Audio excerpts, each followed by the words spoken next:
ಸ್ಟ್ರಾಂಗಾಗಿ ಆಶೀರ್ವಾದ ಮಾಡಿ. ಇರಲಿ ಇರಲಿ ಇರಲಿ ಇರಲಿ, ನನ್ನ ಆಶೀರ್ವಾದ ಸದಾ ನಿನ್ನ ಮೇಲೆ ಇದ್ದೇ ಇರುತ್ತೆ. ನೀನು ನಮ್ಮ ಗುಂಡುಗೆ ಆಪ್ತ ಮಿತ್ರ ಅಂದಾಗ ನೀನು ನಮ್ಮ ಗುಂಡು ಥರನೇ ನನಗೆ ಮೊಮ್ಮಗ ಇದ್ದ ಹಾಗೆ. ನನ್ನ ಆಶೀರ್ವಾದ, ಪ್ರೀತಿ, ವಿಶ್ವಾಸ ನಿನ್ನ ಮೇಲೆ ಇದ್ದೇ ಇರುತ್ತೆ ಕಣೋ.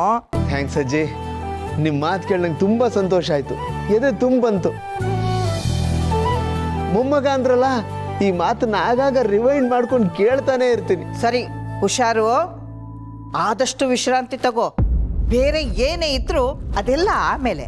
ಸರಿ ಅಜ್ಜಿ. ನೀನು ಸ್ವಲ್ಪ ಅವನ್ನ ಹುಷಾರಾಗಿ ನೋಡ್ಕೊಳಮ್ಮ. ಯಾಕಂದ್ರೆ ಆಫೀಸ್ನಲ್ಲಿ ಗೆಳೆಯ ಒಬ್ಬನೇ ಇರ್ತಾನೆ ಅಂತ ಇವನು ನಾಳೆನೇ ಎದ್ದು ಹೊರಟು ಬಿಡೋ ಪೈಕಿ. ಹಂಗೇನಾದರೂ ಮಾಡಿದ್ರೆ ಸರಿಯಾಗಿ ಉಗಿದು ಉಪ್ಪಿನಕಾಯ. ಇದೇನಜ್ಜಿ, ಚೆನ್ನಾಗಿರುವಂತ ಆಶೀರ್ವಾದ ಮಾಡಿ ಇನ್ನೂ 2 ನಿಮಿಷ ಆಗಿಲ್ಲ, ಆಗಲೇ ಉಗಿದು ಉಪ್ಪಿನಕಾಯಿ ಕೊಂತಿದ್ದೀರಿ. ಅದು ಪ್ರೀತಿನೇ ಕಣೋ. ನೀನು ಬೇಗ ಹುಷಾರಾಗ್ಲಿ ಅಂತ ಕಾಳಜಿ. ಈ ಜ್ವರ ಬಂದಾಗ ಕಹಿ ಮಾತ್ರ ಕೊಡಲ್ವಾ, ಹಾಗೆ. ಗೊತ್ತು ಬಿಡಿ ಅಜ್ಜಿ, ಸುಮ್ಮನೆ ತಮಾಷೆಗಂಗಂದೆ. ಗೆಳೆಯ, ಅದಕ್ಕೆ ನಿಮ್ಮಿಬ್ಬರಿಗೂ ನಾವಿಷ್ಟು ಋಣಿಯಾಗಿದ್ದರೂ ಸಾಲದು. ನಿಮಗೆ ಗೊತ್ತಿರೋಂಗೆ ನಮಗೆ ನಿಮ್ಮನ್ನು ಬಿಟ್ಟರೆ ಬೇರೆ ಯಾರೂ ಇಲ್ಲ. ನಿಮ್ಮ ಮನೆಯೊಂದು ಥರ ನೋಡ್ಕೊಂಡಿದ್ದಕ್ಕೆ ತುಂಬ ಥ್ಯಾಂಕ್ಸ್. ಏಯ್, ಯಾಕೋ ಹೀಗೆಲ್ಲ ಮಾತಾಡ್ತೀಯ? ಮನೆಯವ್ರ ಥರ ಅಂತಿಲ್ಲ. ನೀನು ಅಪ್ಪರ್ಣ ಯಾವತ್ತಿದ್ರು ಈ ಮನೆಯವರೇ. ನಾನು ಮಾತ್ರ ಅಲ್ಲ, ನಾವೆಲ್ಲರೂ ಹಾಗೆ ಅಂದ್ಕೊಂಡಿರೋದು. ಋಣ ಅಂತೆಲ್ಲ ದೊಡ್ಡ ಮಾತಾಡಿ ನಮ್ಮನ್ನು ದೂರ ಮಾಡಬೇಡ ಕಣ. ನಿಮಗೆ ಮಾಡ್ದೆ ಇನ್ಯಾರಿಗೋ ಮಾಡ್ದು. ಇದು ನಮ್ಮ ಡ್ಯೂಟಿ ಕಣ. ನಮಗೇನಾದ್ರೂ ಹೆಚ್ಚು ಕಡಿಮೆ ಆಗಿದ್ರೆ ನೀವು ಮಾಡ್ತಾ ಇರ್ಲಿಲ್ವಾ? ಹೀಗೆ ನೋಡ್ಕೋತಾ ಇರ್ಲಿಲ್ವಾ? ಆದರೂ ಒಂದು ಮಾತು ಹೇಳಬೇಕಲ್ಲ ಗೆಳೆಯ, ಮನ್ಸು ಕೇಳಲ್ಲ, ಅದಕ್ಕೆ ಹೇಳಿದೆ. ಈ ಫಾರ್ಮ್ಯಾಲಿಟೀಸ್ ಎಲ್ಲ ಬಿಟ್ಬಿಡು. ನೀನು ಮೊದಲಿನ ಫಾರ್ಮ್ ಬಾ. ನನ್ನ ಕಾಲು ಹೇಳಿದ್ದಕ್ಕೆ, ನನ್ನ ಕೈಲಿ ಬೈಸ್ಕೊಳ್ಳೋದಕ್ಕೆ ನಾನು ಕಾಯ್ತಾ ಇದ್ದೀನಿ. ಏನು ಬೈಯೋದಕ್ಕ? ಅಲ್ಲ, ನೀನು ರೆಡಿ ಆಗೋದಕ್ಕೆ ಕಾಯ್ತಾ ಇದ್ದೀನಿ ಕಣೋ.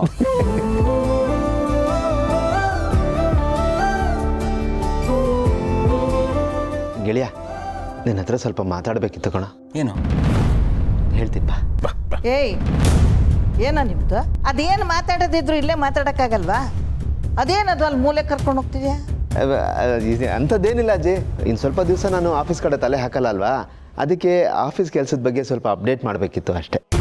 ಓ ಹಾಗಾ? ಸರಿ ಸರಿ, ಕರ್ಕೊಂಡು ಹೋಗಿ. ತುಂಬ ನಿಧಾನ. ನೋಡಮ್ಮ, ನಿನ್ನ ಗಂಡ ಈಗ ಈ ರೀತಿ ಹೇಳ್ತಾನೆ, ಆಮೇಲೆ ನಾಳೆನೇ ಆಫೀಸ್ಗೆ ಹೊರಡಕ್ಕೆ ಸೂಟ್ ಬೂಟ್ ಹಾಕೊಂಡು ತಯಾರಾಗಿ ನಿಂತು ಬಿಡ್ತಾನೆ. ನೀನು ಇದಕ್ಕೆಲ್ಲ ಒಪ್ಪಿಗೆ ಕೊಡಬೇಡ. ಅವನು ಹುಷಾರಾಗ ತನಕ ಅವನ್ನ ಎಲ್ಲೂ ಹೊರಗೆ ಬಿಡಬೇಡ. ಸರಿ ಅಜ್ಜಿ. ಆಯ್ತಾ? ಛೇ, ಇನ್ನೇನು ಆನಂದ ಕತೆ ಮುಗೀತು. ಇನ್ಮೇಲೆ ನೆಮ್ಮದಿಯಾಗಿರ್ಬೋದು ಅಂದ್ಕೊಂಡ್ರೆ ಆ ದೇವರು ನನ್ನಿಂದಾನೇ ಅವನಿಗೆ ಪ್ರಜ್ಞೆ ಬರೋ ಹಾಗೆ ಮಾಡಿಸ್ಬಿಟ್ಟ. ಏನು ಕರ್ಮನೋ ಜಡಿನಿ.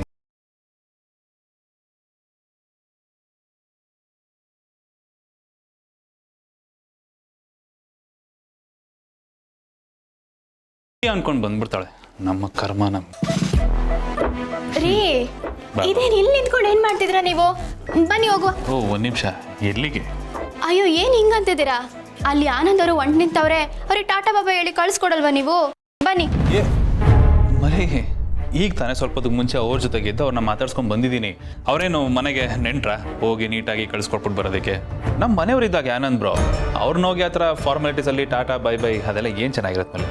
ಅದು ಸರಿನೇ, ಆದ್ರೂ ಇಷ್ಟು ಹೇಳಿದ ಮೇಲೆ ಮತ್ತೆ ಅದೇ ಕ್ಯಾಸೆಟ್ ಪ್ಲೇ ಮಾಡ್ತಿದ್ಯಲ್ಲ ಮಲ್ಲಿ. ನಾನು ಅವ್ರನ್ನ ಆಲ್ರೆಡಿ ಮಾತಾಡ್ಸಾಗಿದೆ. ಬೇಕಂದ್ರೆ ನೀನು ಹೋಗಿ ಒಂದ್ಸಲ ಮಾತಾಡ್ಸು. ಈ ಥರ ಫಾರ್ಮಾಲಿಟೀಸಲ್ಲಿ ದಯವಿಟ್ಟು ನನ್ನ ಕಟ್ಟಾಕ್ಬಿಡ ಮಲ್ಲಿ, ನನಗೆ ಅದು ಇಷ್ಟ ಆಗಲ್ಲ. ಅಯ್ಯೋ, ಹಿಂಗಂದ್ರೆ ಹೆಂಗ್ರಿ? ಮನೆ ಅಂದ್ಮೇಲೆ ಇದೆಲ್ಲ ಇದ್ದೇ ಇರ್ತೈತೆ. ಮನೆ ಅಂದ್ಮೇಲೆ ಒಂದು ರೀತಿ ನೀತಿ ಎಲ್ಲ ಇರ್ತೈತೆ, ಅದನ್ನೆಲ್ಲ ಬಿಡಕ್ ಹಾಕಿಲ್ಲ. ಬನ್ನಿ, ಅವ್ರನ್ನ ಕಳಿಸ್ಬಿಟ್ಟು ಬರೋಣ. ಬನ್ನಿ. ಮಲ್ಲಿ, ಸ್ವಲ್ಪ ನನ್ನ ಕಷ್ಟನ ಅರ್ಥ ಮಾಡ್ಕೋತೀಯಾ? ಏನ್ ನಿಮ್ ಕಷ್ಟ? I mean office meeting time ಮಲ್ಲಿ, ಮೀಟಿಂಗ್ ಸ್ಕೆಡ್ಯೂಲ್ ಆಗಿದೆ. ಅಂದರೆ ಅವರು ಕಾಲ್ ಮಾಡ್ತಾರೆ ನನಗೆ, ಕ್ಲೈಂಟ್ಸ್ದು ಕಾಲ್. ಅವಾಗ ನಿಂಗೆ ಹೇಳ್ತಿರ್ತೀನಲ್ಲ ಅದು. ಅವರು ಯಾವ ಮಿನಿಟಲ್ಲಿ ಬೇಕಾದರೂ ಕಾಲ್ ಮಾಡ್ಬೋದು. ನಾನು ಎತ್ತೋದು ಇನ್ ಕೇಸ್ ಏನಾದರೂ 1 ಸೆಕೆಂಡ್ 2 ಸೆಕೆಂಡ್ ಲೇಟ್ ಆದರೂ ಮೀಟಿಂಗ್ ಕ್ಯಾನ್ಸಲ್ ಆಗುತ್ತೆ, ಆಮೇಲೆ ಪ್ರಾಜೆಕ್ಟೇ ಕ್ಯಾನ್ಸಲ್ ಆಗೋಗುತ್ತೆ ಮಲ್ಲಿ. ಪ್ಲೀಸ್, ಅದಕ್ಕೋಸ್ಕರ ಹೇಳ್ತಾ ಇದ್ದೀನಿ. ಆಮೇಲೆ ನಾವು ಎಷ್ಟೇ ತಿಪ್ಪರ್ಲಾಗ ಹಾಕಿದ್ರು ಅವ್ರು ನಮಗೆ ಸೊಪ್ಪು ಹಾಕೋದಿಲ್ಲ. ಹೌದಾ? ಅವರೆಲ್ಲ ಅಷ್ಟೊಂದು ಸ್ಟ್ರಿಕ್ಟಾ? ಅಲ್ಲ, ನಮ್ಮ ಮನೆಗೆ ನೆಂಟರು ಬಂದವ್ರೆ, ಅವ್ರನ್ನ ಕಳಿಸ್ಬಿಟ್ಟು ಬರ್ತೀನಿ, 1 ನಿಮಿಷ ಮಾಡ್ತೀನಿ ಅಂದ್ರೆ ಅವ್ರು ಕೇಳಕ್ಕಿಲ್ವಾ? ಅವ್ರು ಕೇಳಕ್ಕಿಲ್ಲ ಮಲ್ಲಿ, ಯಾಕಂದ್ರೆ ನಮ್ಮ ನೆಂಟರು ಅವ್ರ ನೆಂಟರು ಅಲ್ವಲ್ಲ, ಯಾಕೆ ಕೇಳ್ತಾರೆ? ಅರ್ಥ ಮಾಡ್ಕೊಂಬಲ್ಲಿ ಪ್ಲೀಸ್. ನೀವ್ ಹೇಳೋದು ಸರಿನೇಯಾ? ಸರಿ ಬಿಡಿ, ಆಯ್ತು. ನೀವು ನಿಮ್ ಕೆಲಸ ಮುಗಿಸ್ಕೊಳ್ಳಿ, ನಾನು ನಿಮ್ ಪರವಾಗಿ ಹೋಗ್ಬಿಟ್ಟು ಅವ್ರನ್ನ ಕಳಿಸ್ಬಿಟ್ಟು ಬರ್ತೀನಿ.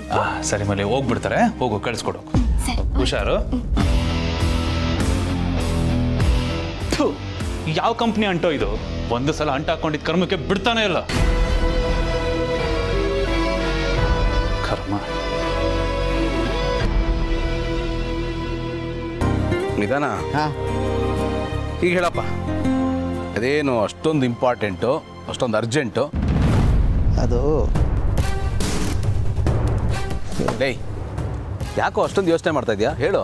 ಗೆಳೆಯ, ನಾನು ಅದನ್ನೆಲ್ಲ ನಿನ್ನ ಹತ್ರ ಹೇಳಬಾರ್ದು ಅಂದ್ಕೊಂಡಿದ್ದೆ. ಬಟ್ ಆ ವಿಷಯನ ನಿನ್ನಿಂದ ಮುಚ್ಚಿಡೋದಕ್ಕೆ ನನ್ನ ಆತ್ಮಸಾಕ್ಷಿ ಒಪ್ತಿಲ್ಲ ಕಣೋ. ಒಂಥರ ಗೊಂದಲ. ಯಾಕೋ ಇಷ್ಟೊಂದು ಪೀಠಿಗೆ ಆಗ್ತಾ ಇದೆಯಾ? ಪರವಾಗಿಲ್ಲ, ಹೇಳು. ನನ್ನ ಬಗ್ಗೆ ನೀನು ತಪ್ಪಾಗಿ ತಿಳ್ಕೊಬಾರ್ದು. ನೋಡಿ, ಇದೇ ನನಗೆ ಇಷ್ಟ ಆಗಲ್ಲ. ನಾನು ಯಾವತ್ತೂ ನೀನು ತಪ್ಪಾಗಿ ತಿಳ್ಕೊಂಡಿದ್ದೀನಿ. ನೀನು ಏನೇ ಹೇಳಿದ್ರು ಏನೇ ಮಾಡಿದ್ರು ನನ್ನ ಒಳ್ಳೇದಕ್ಕೆ ಅನ್ನೋ ನಂಬಿಕೆ ನನಗಿದೆ. ಹೆಸಿಟೇಷನ್ ಎಲ್ಲ ಇಟ್ಕೋಬೇಡಪ್ಪ. ನೀನು ಹೇಳಿ, ಪರವಾಗಿಲ್ಲ.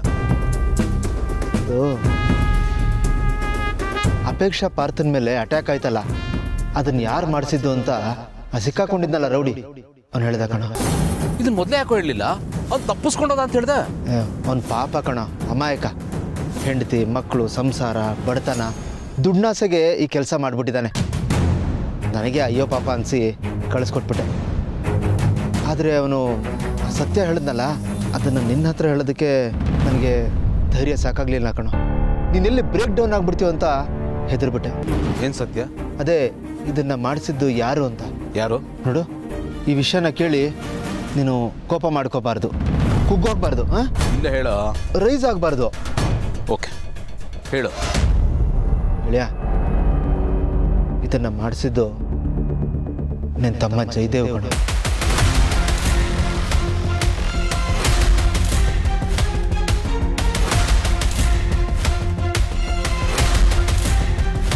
ನೀನು ತಮ್ಮ ತಮ್ಮ ಅಂತ ಅವನ್ನ ತಲೆ ಮೇಲೆ ಹೊತ್ಕೊಂಡು ಮೆರೆಸ್ದೆ. ಆದರೆ ಅವನು ತಲೆ ತೆಗಿಯೋ ಕೆಲಸ ಮಾಡಿದ್ದಾನೆ. ನಿನ್ನ ತಲೆ ತೆಗ್ಸೋ ಕೆಲಸ ಮಾಡಿದಾನೋ? ಜಯದೇವ್ ಇಂಥ ಕೆಲಸಕ್ಕೆ ಹಾಕಿದಾನ? ಹೌದು ಗೆಳೆಯ, ಅಪೇಕ್ಷಾ ಪಾರ್ಥನ್ ಮೇಲೆ ಅಟ್ಯಾಕ್ ಮಾಡಿಸಿದ್ದು ಜಯದೇವೆ. ಜಯದೇವ್ ಯಾಕೋ ಹೀಗೆ ಮಾಡ್ದ? ಅವರಿಬ್ಬರ ಮೇಲೆ ಅವನಿಗೇನೋ ದ್ವೇಷ. ನನಗೆ ಮೋಟಿವೇ ಅರ್ಥ ಆಗ್ತಿಲ್ಲ. ಇವನು ಅಪೇಕ್ಷೆನ ಮದುವೆ ಆಗಬೇಕಾಗಿತ್ತಲ್ಲ, ಆದರೆ ಅದಾಗಲಿಲ್ಲ. ಪಾರ್ಥ ಅಪೇಕ್ಷೆನ ಮದುವೆ ಆಗಕ್ಕೆ ಹೋಗ್ತಿರೋದು ಇವನಿಗೆ ಇಷ್ಟ ಆಗಲಿಲ್ಲ.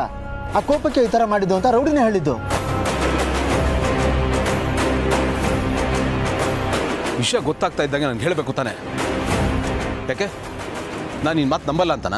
ನಿನ್ನ ಮಾತು ತೆಗೆದಾಕ್ಬಿಡ್ತೀನಿ ಅಂತನ? ಯಾಕೋ ಈ ಥರ ಡೌಟು? ನನ್ನ ಆಲೋಚನೆ ಆ ಥರ ಆಗಿರಲಿಲ್ಲ ಕಣೋ. ಮೊದಲೇ ನೀನು ತಮ್ಮಂದರು, ತಂಗಿರು, ಅಮ್ಮ ಅಂದರೆ ಪ್ರಾಣ ಬಿಡ್ತೀಯ. ಅಂಥದ್ರಲ್ಲಿ ತಮ್ಮ ಇಂಥ ಕೆಲಸ ಮಾಡಿದ್ದಾನೆ ಅಂತಂದರೆ ಆ ವಿಷಯ ನಿನಗೆಷ್ಟು ನೋವು ಕೊಡಬೇಡ. ಆಕಾಶನೇ ಕಳಿಸಿ ನಿನ್ನ ತಲೆ ಮೇಲೆ ಬಿದ್ದಂಗೆ ಆಗುತ್ತೆ. ಆ ನೋವನ್ನ ನಿನ್ನ ಕೈಲಿ ತಡ್ಕೊಳಕ್ಕಾಗಲ್ಲ ಕಣೋ. ಹಿಂಸೆ ಅನುಭವಿಸ್ಬಿಡ್ತೀಯ. ಅದಕ್ಕೆ ನಿನಗೆ ಹೇಳಿದೆ ಆ ವಿಷಯ ಮುಚ್ಚಿಟ್ರೆ ಕಣೋ. ಆಮೇಲೆ ಈ ವಿಷಯವಾಗಿ ನಾನು ಜಯದೇವ್ ಹತ್ರನೂ ಮಾತಾಡಿದೆ, ಬುದ್ಧಿ ಹೇಳಿದೆ, ಇನ್ಫ್ಯಾಕ್ಟ್ ವಾನ್ ಕೂಡ ಮಾಡಿದೆ. ಅದಕ್ಕೆ ಅವನು ಇನ್ಮೇಲೆ ಈ ಥರ ತಪ್ಪು ಮಾಡಲ್ಲ, ಇದೊಂದು ಸರ್ತಿ ಕ್ಷಮಿಸಿ ಅಂತ ಕೇಳ್ಕೊಂಡ. ಹೋಗ್ಲಿ, ಒಂದು ಚಾನ್ಸ್ ಕೊಡೋಣ ಅಂತ ನಾನು ಬಿಟ್ಬಿಟ್ಟೆ. ಈ ವಿಷಯನ ಅದಕ್ಕೆ ನಿನ್ನವರೆಗೂ ತರಲಿಲ್ಲ ಕಣ. ಅಣ್ಣ ತಮ್ಮನ ಸಂಬಂಧ ಈಗಾಗಲೇ ಆ ದಿಯಾ ಅನ್ನೋ ಹುಡುಗಿಯಿಂದ ಸ್ವಲ್ಪ ಹಾಳಾಗಿದೆ. ಇನ್ನಷ್ಟು ಹಾಳಾಗಬಾರ್ದು ಅಂತ ಈ ವಿಷಯ ನಿನಗೆ ಹೇಳಿಲ್ಲ ಕಣ. ಅದಾದ ಮಾರನೇ ದಿವಸನೇ ನನಗೆ ಈ ಇನ್ಸಿಡೆಂಟ್ ಆಗೋಯ್ತು. ಮೋಸ್ಟ್ಲಿ ನಿನ್ನಿಂದ ಈ ವಿಷಯನ ಮುಚ್ಚಿಟ್ನಲ್ಲಪ್ಪ, ಅದಕ್ಕೆ ದೇವರು ನನಗೆ ಶಿಕ್ಷೆ ಕೊಟ್ಟ ಅನಿಸುತ್ತೆ. ಹ್ಞೂ ಗೆಳೆಯ, ಮುಂದಕ್ಕೆ ಯಾವತ್ತೊಂದಿನ ಇದೇ ಥರ ಇನ್ಸಿಡೆಂಟ್ ಆಗಿ ಆ ಸತ್ಯ ನನ್ನಲ್ಲೇ ಮಣ್ಣಾಗಬಾರ್ದಲ್ವಾ, ಅದಕ್ಕೆ ನಿನಗೆ ಹೇಳ್ತಾ ಇದ್ದೀನಿ. ಆನಂದ, ಏನೇನೋ ಮಾತಾಡಬೇಡ ಕೊಡ.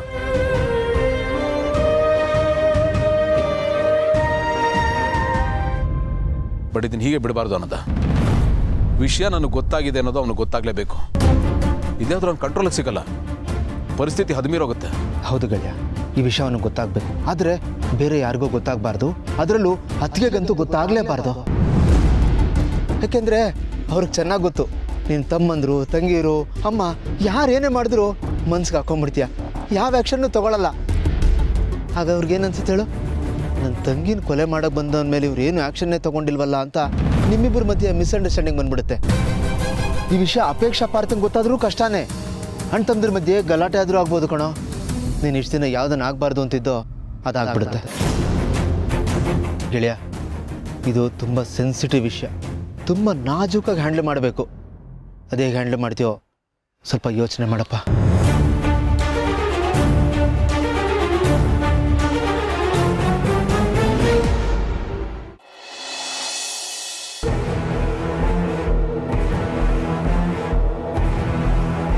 ಅಯ್ಯೋ ದೇವ್ರೆ, ಇವನು ಯಾಕಿದ್ದಾನೆ ಇಲ್ಲಿ? ಇಷ್ಟು ಟೆನ್ಷನ್ ಮಾಡ್ಕೊಂಡಿದ್ದಾನಲ್ಲ. ಅಳಿಮಯ್ಯ, ಏನ ಇದು ಉಗುರು ಕಚ್ಚತಿಯಲ್ಲ ಚಿಕ್ಕ ಮಕ್ಕಳ ಥರ? ಒಳ್ಳೆ ಅಭ್ಯಾಸ ಅಲ್ಲ ಕಣೋ. ಕೊಳೆ ಎಲ್ಲ ಉಗುರು ಸಂದಿಲ್ಲ ಕೂತಿರುತ್ತೆ. ಚಿಕ್ಕ ವಯಸ್ಸಿನಿಂದ ಹೇಳ್ತಾ ಇದ್ದೀನಿ, ಇನ್ನೂ ಅಭ್ಯಾಸ ಬಿಟ್ಟಿಲ್ವಲ್ಲ ನೀನು? ಸುಮ್ನಿರೋ ಮಾಮ್ಸ್, ನನ್ನ ಟೆನ್ಷನ್ ನನಗೆ, ಕೊಳೆ ಅದು ಇದು ಅನ್ಕೊಂಡು ನೀನ್ ಬೇರೆ. ಅಯ್ಯೋ ದೇವ್ರೆ, ಅಳಿಮಯ್ಯ ಯಾಕೋ ಟೆನ್ಷನು?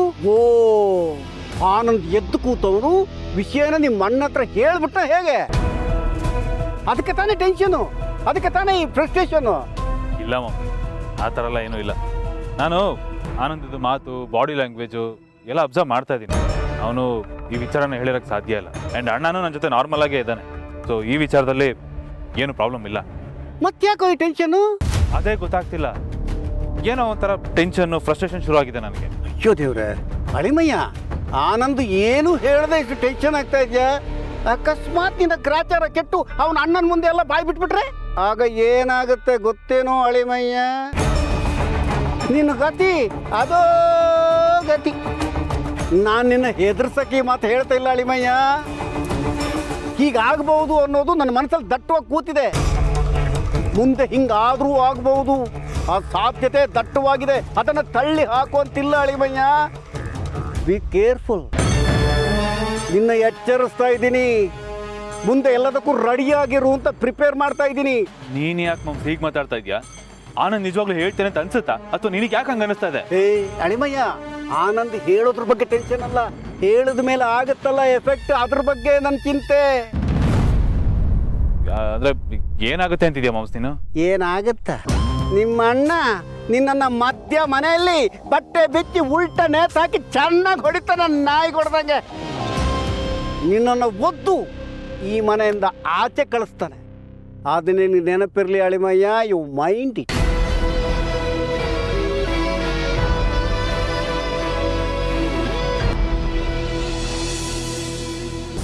ಅಪೇಕ್ಷಾ ಪಾರ್ಥನ ಮೇಲೆ ಅಟ್ಯಾಕ್ ಆಯ್ತಲ್ಲ, ಇದನ್ನ ಮಾಡಿಸಿದ್ದು ನಿನ್ನ ತಮ್ಮ ಜಯದೇವ್ ಕಣ. ಪಾರ್ಥ ಅಪೇಕ್ಷೆನ ಮದುವೆ ಆಗಕ್ಕೆ ಹೋಗ್ತಿರೋದು ಇವನಿಗೆ ಇಷ್ಟ ಆಗಲಿಲ್ಲ.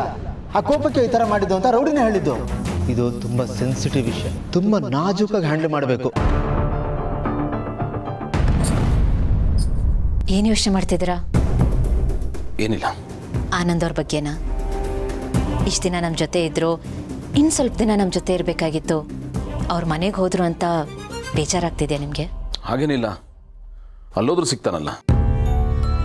ಅವನು ಹುಷಾರಾಗಿ ನಾರ್ಮಲ್ ಆದ್ನಲ್ಲ, ನನಗಷ್ಟೇ ನೆಮ್ಮದಿ. ಇಲ್ಲಿ ಹಾಗೆ ಇದ್ದು ಬಿಡ್ತಾನಂತ ಭಯ ಆಗಿತ್ತು. ಸದ್ಯ ನನ್ನ ಭಯ ನಿಜ ಆಗಲಿಲ್ಲ.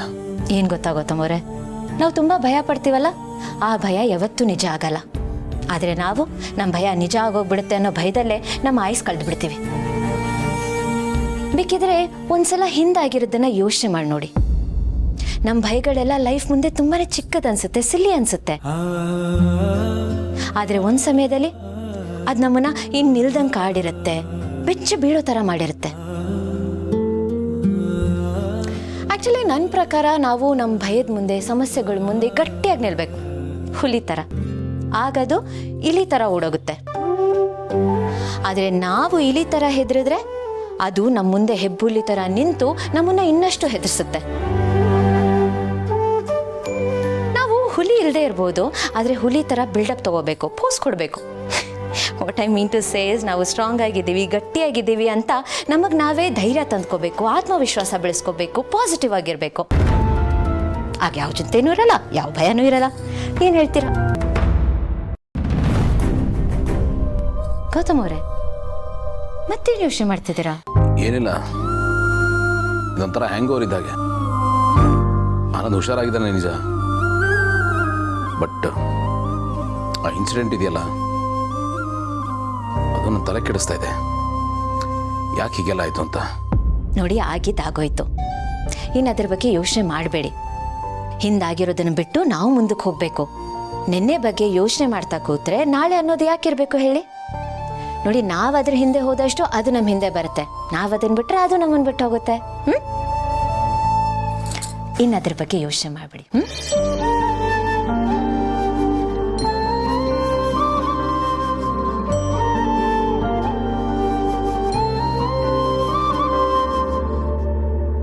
ಇಲ್ಲ, ಎಲ್ಲ ಗೊತ್ತಾದ್ಮೇಲೆ ಸುಮ್ಮನೆ ಇರಬಾರ್ದು.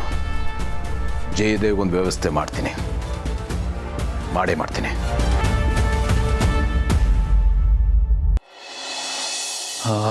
ಈ ಆನಂದ್ ಟೆನ್ಷನಲ್ಲಿ ಪಾಪ ನಮ್ಮ ಬೇಬಿ ಚಮಕ್ ಚಲೋನ ವಿಚಾರಿಸ್ಕೊಳ್ಳೋಕೆ ಆಗಿಲ್ಲ. ಹೇಗಾದರೂ ಮಾಡಿ ಇವತ್ತು ಅವಳನ್ನ ಮೀಟ್ ಮಾಡಿ ಸಮಾಧಾನ ಮಾಡಿ ನಾನು ಸಮಾಧಾನ. ರೀ ಯಾರು ಗುರು ಈ ರಿಯೋನ ಪದ ಕಂಡಿಡ್ದಿದ್ದು? ಮಲ್ಲಿ ಇನ್ನೊಂದ್ಸತಿ ರಿಯೋ ಅಂದರೆ ನಾನು ನಾಲ್ಗೆ ಕತ್ತರಿಸ್ಬಿಡ್ತೀನಿ ಮಲ್ಲಿ. ಬನ್ರಿ ಬನ್ರಿ ಬನ್ರಿ. ಬಾ ಮಲ್ಲಿ ಬಾ. ಮುಗಿತಾ ಮೀಟಿಂಗ್ ಎಲ್ಲ? ಮೀಟಿಂಗ್ ಮುಗೀತು, ಆಗಲೇ ಮುಗೀತು. ನಾನು ನೋಡ್ತೀನಿ. ಎಲ್ಲಿಗೆ? ಆಫೀಸ್ಗೆ ಹೋಗ್ತಿದ್ದೀರಾ? ಹಾಂ, ಇಲ್ಲ, ಅದು ಆನಂದ್ ಬ್ರೋ ಹುಷಾರಾದರೆ ದೇವ್ರಿಗೆ ನನ್ನ ಕಡೆಯಿಂದ ಒಂದು ಸ್ಪೆಷಲ್ ಪೂಜೆ ಮಾಡಿಸ್ತೀನಿ ಅಂತ ಅರ್ಕೆ ಹೋಗ್ತಿದ್ದೆ ಮಲ್ಲಿ. ಆ ಕೆಲಸದ ಮೇಲೆ ಹೋಗ್ತಾ ಇದ್ದೀನಿ. ದೇವಸ್ಥಾನಕ್ಕೆ ಹೋಗಿದ್ದು ಬಂದ್ಬಿಡ್ತೀನಿ. ಹೌದಾ? ಹರಕೆ ಎಲ್ಲ ಹೊತ್ಕೊಂಡಿದ್ರಾ? ತುಂಬ ಒಳ್ಳೆ ಕೆಲಸ ಮಾಡಿದ್ರಿ ರೀ. ನನಗಿದನ್ನೆಲ್ಲ ಕೇಳಿ ಸಹನೆ ಖುಷಿ ಆಗ್ತೈತೆ. ಇದನ್ನೆಲ್ಲ ಕೇಳಿ ನನಗೆ ನಿಮ್ಮ ಮೇಲೆ ಪ್ರೀತಿ ಅಭಿಮಾನ ಎಲ್ಲ ಉಕ್ಕಿ ಹರಿತೈತೆ. ಹಾಂ, ನನಗಿಲ್ಲಿ ಉರಿತಾ ಇದೆ. ಸರಿ ಬನ್ನಿ, ನಾನು ನಿಮ್ಮ ಜೊತೆ ಬರ್ತೀನಿ. ಬೇಡ. ಅಯ್ಯೋ, ಯಾಕೆ? ಯಾಕೆ ಅಂದರೆ ಪ್ರೆಗ್ನೆಂಟ್ ಮಲ್ಲಿ, ನೀನು ಮಗು ಇಟ್ಕೊಂಡು ಹೊಟ್ಟೆಲಿ ನೀನು ದೇವಸ್ಥಾನಕ್ಕೆ ಹೆಂಗೆ ಬರ್ತೀಯ ಹೊರಗಡೆ ಎಲ್ಲ? ಬೇಡ. ಅಯ್ಯೋ, ನನ್ಗೆ ಹೊಟ್ಟೆ ಭಾರ ಅನ್ನೋದೊಂದು ಬಿಟ್ರೆ ಬೇರೆ ಏನು ಸಮಸ್ಯೆ ಇಲ್ಲ. ನಾನು ಎಲ್ಲಾದರೂ ಹೋಗಿ ಬರ್ಬೋದು. ಭಾರ ಭಾರ ಆ ಭಾರನೇ ಸಮಸ್ಯೆ ಮಲ್ಲಿ. ನಾನು ಹೋಗೋ ದೇವಸ್ಥಾನಕ್ಕೆ ಮಿನಿಮಮ್ ಒಂದು 100ಇಂದ ಒಂದು 150 ಸ್ಟೆಪ್ಸ್ ಇದೆ, ಮೆಟ್ಲು ಹತ್ಬೇಕು. ನಾನೇನೋ ಹತ್ಬಿಡ್ತೀನಿ ಆರಾಮಾಗಿ ಈಸಿಯಾಗಿ. ನೀನು ಹತ್ತತಿ ಅಂತಾನೆ ಇಟ್ಕೊಳ್ಳೋಣ, ಆದರೆ ಹೊಟ್ಟೆಲಿ ಮಗು ಇರೋದ್ರಿಂದ ಆ ರೀತಿ ರಿಸ್ಕ್ ಎಲ್ಲ ತೊಗೋಬಾರ್ದು ಮಲ್ಲಿ. ಆಮೇಲೆ ಮಗುಗೆ ಎಫೆಕ್ಟ್ ಆಗಲ್ವಾ? ನಿನ್ನ ಮೇಲೆ ಆರಾಮಾಗಿರು. ನಾನು ಹೋಗಿ ಆನಂದ್ ಅವ್ರಿಗೋಸ್ಕರ ಹೊತ್ಕೊಂಡಿದ್ನಲ್ಲ, ಹಾರಕೆ ತೀರ್ಸ್ಬಿಟ್ಟು ಬರ್ತೀನಿ. ಆ ಪೂಜೆ ಜೊತೆಗೆ ನಾನು ಹೆಂಡ್ತೀನಿ ಮರಿತೀನ. ನಿನ್ನ ಹೆಸರಲ್ಲಿ ನಮ್ಮ ಮಗು ಹೆಸರಲ್ಲೂ ಪೂಜೆ ಮಾಡಿಸ್ಕೊಂಡ್ಬರ್ತೀನಿ. ಎಷ್ಟು ಒಳ್ಳೆ ಮನಸ್ಸು ರೀ ನಿಮ್ಮದು. ಆನಂದ್ ಅವ್ರಿಗೋಸ್ಕರನೇ ಹರಕೆ ಎಲ್ಲ ಹೊತ್ಕೊಂಡಿದ್ದೀರಾ. ಇನ್ನು ನನಗೋಸ್ಕರ ಇನ್ನೇನೇನೆಲ್ಲ ಮಾಡ್ಬೋದು ನೀವು. ನನಗಿದೆಲ್ಲ ನೆನ್ಸ್ಕೊಂಡ್ರೆ ಒಂಥರ ಖುಷಿ ಆಯ್ತದೆ ರೀ. ನಾನು ಇಷ್ಟು ಅದೃಷ್ಟವಂತೆ ಅಂತ ಅನಿಸ್ತೈತೆ. ನಾನು ಅಷ್ಟೇ ಮಲ್ಲಿ, ಸೇಮ್ ಪಿಚ್. ನಿಂಗೆ ಏನು ಫೀಲ್ ಆಗ್ತಿದ್ಯೋ ನನಗೂ ಅದೇ ಫೀಲ್ ಆಗ್ತಿದೆ.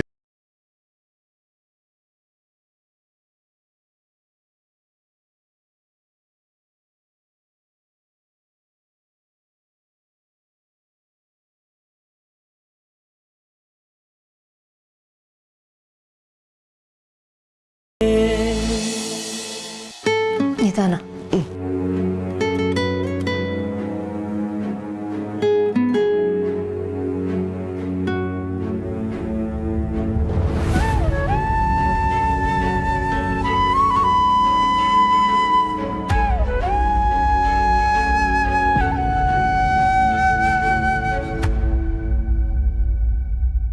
ಆನಂದ್, ಯಾಕೆ ಕಣ್ಣೀರು?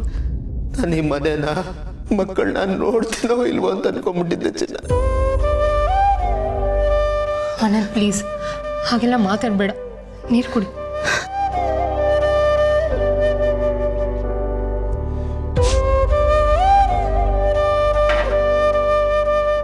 ಅಪರ್ಣ, ಫ್ರೆಂಡ್ಶಿಪ್ಪೇ ಎಲ್ಲದಕ್ಕಿಂತ ದೊಡ್ಡ ಶಿಪ್ಪು. ಒಂದು ವೇಳೆ ನಾವೇನಾದರೂ ಮುಳುಗುವಂಥ ಸಂದರ್ಭ ಬಂದಾಗ ಆ ಶಿಪ್ಪೇ ನಮ್ಮ ಕೈ ಹಿಡಿದ ಮೇಲೆತ್ತದು, ನಮ್ಮನ್ನು ಕಾಪಾಡೋದು, ದಡ ಸೇರಿಸೋದು ಅಂತ ನಾನೇ ಗಿಳಿನ ಹತ್ರ ಸುಮಾರು ಸರ್ತಿ ತಮಾಷೆ ಮಾಡಿದ್ದೀನಿ. ಈಗ ಅದು ನನ್ನ ವಿಷಯದಲ್ಲಿ ನಿಜ ಆಗೋಯ್ತು ನೋಡು. ನನ್ನ ಆಪ್ತ ಮಿತ್ರ ಅಂತಿರ್ತಾನೆ, ಆದರೆ ನನ್ನ ಪಾಲ್ಗೆ ನಿಜವಾದ ಆಪತ್ ಬಾಂಧವ ಅವನು. ಡುಮ್ಮ ಸರಿದನಲ್ಲ, ಅವನು ತುಂಬಾನೇ ಗ್ರೇಟ್. ಅವನಿಗೆ ನಾವು ಏನು ಕೊಟ್ಟರು ಕಡಿಮೆನೆ. ಅವನ ಋಣನ 10 ಜನ್ಮ ಎದ್ದು ಬಂದರೂ ನಾವು ತೀರ್ಸಕ್ಕಾಗಲ್ಲ ಕಣೆ. ಅಂತ ಗೆಳೆಯ, ಅಂತ ಗೆಳೆತನ ಸಿಗೋದಕ್ಕೆ ಅಪ್ಪ ನಾನಂತೂ ಪುಣ್ಯ ಮಾಡಿದ್ದೀನಿ. ಹೌದು ಆನಂದ್, ನಮ್ಮ ಡುಮ್ಮ ತುಂಬಾ ಒಳ್ಳೆಯವನು. ಅವನಿಗೆ ತುಂಬ ದೊಡ್ಡ ಮನಸ್ಸಿದೆ. ಆ ಥರ ಸಿಗೋದೇ ತುಂಬ ಕಷ್ಟ. ಅವನ ಸಂಬಂಧಕ್ಕೆ ಎಷ್ಟು ಬೆಲೆ ಕೊಡ್ತಾನೆ ಅಂದರೆ ತನ್ನವರು ಅಂತ ಅನ್ಸಿದ್ರೆ ಸಾಕು, ಯಾವ ಎಕ್ಸ್ಟೆಂಟಿಗೆ ಬೇಕಾದರೂ ಹೋಗ್ತಾನೆ, ಏನು ಬೇಕಾದರೂ ಮಾಡ್ತಾನೆ. ನಿನ್ನ ವಿಷಯದಲ್ಲೇ ನೋಡು, ನಾನು ನಿನ್ನನ್ನು ಹೇಗೆ ನೋಡ್ಕೊಂಡೋ ಏನೋ ಗೊತ್ತಿಲ್ಲ, ಆದರೆ ಅವನಂತೂ 3 ದಿವಸನೂ ಕಣ್ಣೇ ಮುಚ್ಚಿಲ್ಲ. ನಿನ್ನ ಪಕ್ಕದಲ್ಲೇ ಇದ್ದು ನೀನು ಯಾವಾಗ ಕಣ್ಬಿಡ್ತೀಯ, ಯಾವಾಗ ಎಚ್ಚರ ಆಗ್ತೀಯ ಅನ್ನೋ ನಿರೀಕ್ಷೆಯಲ್ಲಿ ನಿನ್ನ ಜೊತೆಲೇ ಇರ್ತಿದ್ದ. ಯಾವಾಗಲೂ ನಿನ್ನನ್ನೇ ನೋಡ್ಕೊಂಡಿರ್ತಿದ್ದ. ಅವನಲ್ಲಿದ್ದಷ್ಟು ಹೊತ್ತು ಅವನ ಟೈಮೆಲ್ಲ ನಿನಗೆ ಕೊಡ್ತಿದ್ದ, ಎಲ್ಲೂ ಹೋಗಲಿಲ್ಲ. ಅಷ್ಟು ಚೆನ್ನಾಗಿ ನೋಡ್ಕೊಂಡ ನಿನ್ನನ್ನು. ಪಾಪ ಅವನು. ನೀನು ಹೇಳ್ದಾಗೆ ನೀನು ತುಂಬಾ ಪುಣ್ಯ ಮಾಡಿದ್ಯಾ ಅಂತ ಫ್ರೆಂಡ್ ಸಿಗೋದಕ್ಕೆ. ನಾವು ಅವನ್ನ ಡುಮ್ಮ ಡುಮ್ಮ ಅಂತ ರೇಗಿಸ್ತಿರ್ತೀವಿ, ಆದರೆ ಅವನ ಆಕಾರ ಎಷ್ಟು ದೊಡ್ಡದು, ಅವನ ಮನಸ್ಸು ಅಷ್ಟೇ ದೊಡ್ಡದು. ನೀನು ಹೇಳಿದ ಒಂದೊಂದು ಮಾತು ನಿಜ ಅಪರ್ಣ. ಅವನು ನನ್ನ ಪಾಲಿಗೆ ಯಾವ ಥರ ಅಂದರೆ ಈ ಆಮೆ ಮೇಲೆ ಗಟ್ಟಿ ಚಿಪ್ಪಿರುತ್ತೆ ನೋಡು, ಆ ಥರ ಅವನು ನಮ್ದವ್ರನ್ನ ಅಷ್ಟು ಸೇಫ್ ಗಾರ್ಡ್ ಮಾಡ್ತಾನೆ, ಜೋಪಾನವಾಗಿ ನೋಡ್ಕೋತಾನೆ. ಆನಂದ್, ನಂಗೆ ನಿಮ್ಮಿಬ್ಬರನ್ನ ನೋಡ್ತಿದ್ರೆ ಒಂಥರ ಏನೋ ಜೆಲಸ್ ಫೀಲ್ ಆಗುತ್ತೆ, ಹೊಟ್ಟೆ ಉರಿ ಆಗುತ್ತೆ. ನನಗೂ ಅಂಥದ್ದೇ ಯಾರಾದರೂ ಫ್ರೆಂಡ್ ಇರಬೇಕು ಅಂತ ಅನಿಸುತ್ತೆ. ನಿಮ್ಮಿಬ್ಬರು ಫ್ರೆಂಡ್ಶಿಪ್ ಎಷ್ಟು ಚೆನ್ನಾಗಿರುತ್ತೆ ಗೊತ್ತಾ? ಈ ಒಂದೇ ಮೊಬೈಲು 2 ಸಿಮ್ ಇರುತ್ತಲ್ಲ, ಆ ಥರ. ದಡ್ಡಿ, ನೀನೇನು ಜಲಸ್ ಫೀಲ್ ಮಾಡ್ಕೋಬೇಡ ನೋಡು, ಅದೇ ಬೇರೆ ಇದೇ ಬೇರೆ. ನಾನು ಅವನಿಗೆ ಸ್ನೇಹ ಕೊಡ್ತೀನಿ, ನಿನಗೆ ಪ್ರೀತಿ ಕೊಡ್ತೀನಿ. ನನಗೆ ಅವನೊಂದು ಕಣ್ಣಾದರೆ ನೀನೊಂದು ಕಣ್ಣು. ನೀನು ಏನು ಕಮ್ಮಿ ಅಲ್ಲಮ್ಮ, ಜಗಳ ಆಡಿದಾಗ ಡೈವರ್ಸ್ ಕೊಡೋ ರೇಂಜ್ ಕಿರ್ಚಾಡ್ತೀಯ. ಆದರೆ ಪ್ರೀತಿ ಅಂತ ಬಂದಾಗ ನನ್ನನ್ನು ಪ್ರೀತಿ ಮಾಡೋಷ್ಟು ಯಾರನ್ನೂ ಪ್ರೀತಿ ಮಾಡಲ್ಲ ನೀನು. ಹಾಂ, ಈಗ ನನಗೀಗ ಆದ ತಕ್ಷಣ ನೀನು ಸಿಕ್ಕಾಪಟ್ಟೆ ಗೋಳಾಡಿದ್ಯಾ, ತುಂಬ ಹತ್ತಿದ್ಯಾ, ದೇವ್ರ ಹತ್ರ ಸಿಕ್ಕಾಪಟ್ಟೆ ಬೇಡ್ಕೊಂಡಿದ್ಯಾ ತಾನೇ? ಹಾಂ, ನನಗೆ ಗೆಳೆಯ ಎಲ್ಲ ಹೇಳ್ದ. ಏನಿಲ್ಲ, ನಾನೇನು ಅಷ್ಟೊಂದು ವೀಕ್ ಅಲ್ಲ, ಸ್ಟ್ರಾಂಗಾಗೇ ಇದ್ದೆ, ಅಳ್ಳಿಲ್ಲ. ಹಾಂ, ನೋಡು ಈ ಹೆಂಗಸರೆಲ್ಲ ಇಷ್ಟೇನೆ, ಕೆಳಗೆ ಬಿದ್ದರೂ ಲಿಪ್ಸ್ಟಿಕ್ ಹಾಳಾಗಿಲ್ಲ ಅಂತೀರ. ಎಂಥ ಸಂದರ್ಭದಲ್ಲೂ ನಿಮ್ಮ ಗತ್ತನ್ನು ಮಾತ್ರ ಬಿಟ್ಕೊಡಲ್ಲ. ಹ್ಞೂ, ಮತ್ತೆ ಅದನ್ನೇ ಹೇಗೆ ಬಿಟ್ಕೊಡೋಕ್ಕಾಗುತ್ತೆ? ಅದಿದ್ರೇ ಅಲ್ವಾ ಹೆಣ್ಮಕ್ಳು ಅಂತ ಅನ್ಸ್ಕೊಳ್ಳೋದು. ತಾಳಿ, ಕುಂಕುಮ, ಕಾಲುಂಗ್ರ ಥರ ಗತ್ತು ಗಮ್ಮತ್ತು ಅನ್ನೋದು ಹೆಣ್ಮಕ್ಳಿಗೆ ಟ್ರೇಡ್ ಮಾರ್ಕ್ ಇದ್ದಂಗೆ, ತಿಳ್ಕೊ. Okay madam. ಸರಿ, ಬಾ ರೆಸ್ಟ್ ಮಾಡುವಂತೆ. ಇರಲಿ, ಒಂದು ಸ್ವಲ್ಪ ಹೊತ್ತು ಟಿ ವಿ ನೋಡ್ತೀನಿ. ಸರಿ, ನೀನು ಟಿ ವಿ ನೋಡು, ನಾನು ಮನೆಯೆಲ್ಲ ಕ್ಲೀನ್ ಮಾಡಿಬಿಡ್ತೀನಿ. ಓಕೆ.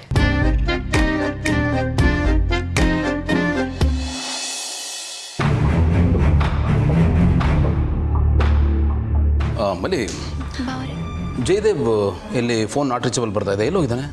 ಅವರು ದೇವಸ್ಥಾನಕ್ಕೆ ಹೋಗವ್ರೆ.